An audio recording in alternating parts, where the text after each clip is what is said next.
दिल्ली राजधानी में आज बाबा साहेब अम्बेडकर के जीवन पर आधारित the grand musical stage show का शुभारंभ 25 फरवरी को दिल्ली के जवाहरलाल नेहरू स्टेडियम में दिल्ली सरकार की तरफ से आयोजित किया गया, जिसमें बाबा साहेब अम्बेडकर की मुख्य भूमिका में जाने माने टीवी एक्टर रोनित रॉय ने निभाई। दिल्ली सरकार हमेशा ही बाबा साहेब अम्बेडकर को मान और सम्मान देती आई है। इसके पहले भी दिल्ली के मुख्यमंत्री अरविंद केजरीवाल ने इस बात की घोषणा की थी कि दिल्ली सरकार की सभी सरकारी दफ्तर में बाबा साहेब अम्बेडकर और भगत सिंह की फोटो लगाई जाएगी, जो आम जनता तक बाबा साहेब से संबंधित संदेश को उनके द्वारा किए गए कार्यों को पहुंचाने में कारगर साबित होगा। वेद प्रकाश की रिपोर्ट, दिल्ली। बाबा साहब अम्बेडकर के जीवन पे ये शो शुरू होने जा रहा है दिल्ली के अंदर।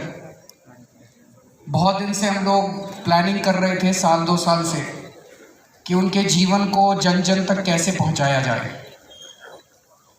हम लोगों ने स्कूलों में भी बाबा साहब अम्बेडकर को पढ़ाने के लिए अलग से व्यवस्था की, लेकिन एक आम आदमी तक पहुंचाने के लिए हमने सोचा कि नाटक एक सबसे अच्छा जरिया हो सकता है। बाबा साहब अम्बेडकर का जीवन बेहद प्रेरणादायी है। मैं तो अपने आप को उनका भक्त मानता हूँ, फैन भी नहीं मानता, मैं अपने आप को उनका भक्त मानता हूँ, क्योंकि जितना उनके जीवन को पढ़ते हैं उतना ही यकीन नहीं होता कि ऐसा आदमी कभी पैदा हुआ था।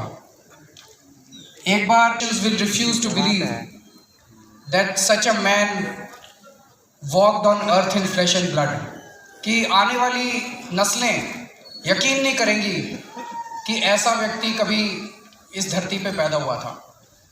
आइंस्टाइन ने ये गांधी जी के बारे में कहा था, लेकिन मुझे लगता है ये बाबा साहब अम्बेडकर पे पूरी तरह से फिट होता है।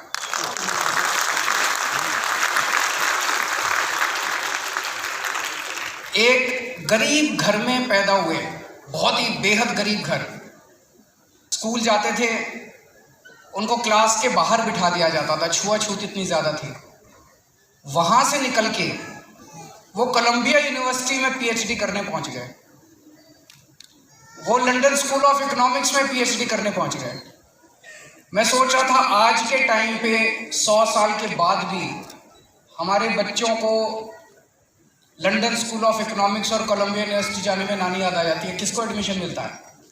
और आज तो इंटरनेट का जमाना है। क्या आप इंसान को दिल्ली से बाहर ले जा सकते हैं, लेकिन इंसान के अंदर से आप दिल्ली को बाहर नहीं निकाल सकते। कुछ सवाल पूछते हैं अपने लिए, हमारा वतन कैसा हो और किस जैसा हो। भीमराव अंबेडकर जी ने जिस भारत में जन्म लिया, उस भारत का भाग्य अपनी सोच और हिम्मत से, उनका स्पर्श तक एक अपराध था।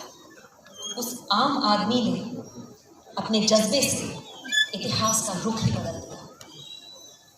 अपने मन की बात को निर्भीकता से मानने वाले व्यक्ति एक ऐसे मुकाम पर पहुंच गए जहां भारत के संविधान की रचना उन्होंने अपने ही कलम से कर दी। कैसा हो अपना वतन, कैसे हो अपने जतन। कुछ सवाल है, कुछ ख्याल है, पूछने दीजिए, कहने दीजिए।